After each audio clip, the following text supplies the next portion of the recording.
Hi guys, ipapakita ko nga pala sa inyo kung paano yung i-connect itong DJI mini microphone directly sa inyong smartphone. Kung ganito nga rin yung inabilyo na 2 pieces mini microphone from DJI, makaka-receive ka na nga ng 4 na windscreen, may kasama na nga siyang USB-C cord, may kasama na nga rin siyang jack na cord at ito mismong DJI mini mic case na napakaganda at syala. Dito na nga rin sa case makikita yung battery at charging. Ito na nga yung unang mini microphone at ito na rin yung pangalawang mini microphone. Nilagay ko na rin pala yung frame na windscreen niya na dalawang kulay. At ito naman yung receiver niya na pwede mo ngang i-adjust yung volume. Diyan mo na rin pwedeng ipagsabay i-connect yung dalawang mini microphone. Diyan nga sa ilalim ng receiver, bubuksan lang natin yan at diyan na natin i-connect itong Type-C connector na kasama na sa set. At kung USB Lightning pa nga rin yung gamit mo sa iPhone mo, ay kailangan mo bumili ng separate connector. Bali magiging ganyan na nga itsura niyan at i-connect na natin sila sa isa't isa. At ipipairing mo nga lang itong receiver at transmitter na from blue to light green. Two-way na nga rin ang paggamit nitong DJI mini mic. Pwede siyang i-clip at pwede rin namang gamitin natin yung kasamang magnet sa likod para pwede natin ma-intact sa damit natin. Diba? Napakasyala at napakabongga naman talaga ng DJI mini microphone na to. So this is my voice without microphone.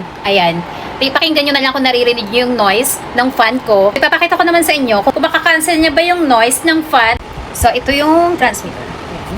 Connect natin siya sa phone ko. So now this is my voice with DJI mini microphone. Ito yung first na wireless and mini microphone ko at talagang ininvestan ko siya. Kahit nga may kamahalan siya, hindi nga ako nagsisi dahil sa quality audio ng boses ko. Kaya as an affiliate or content creator, deserve mo rin ng quality microphone.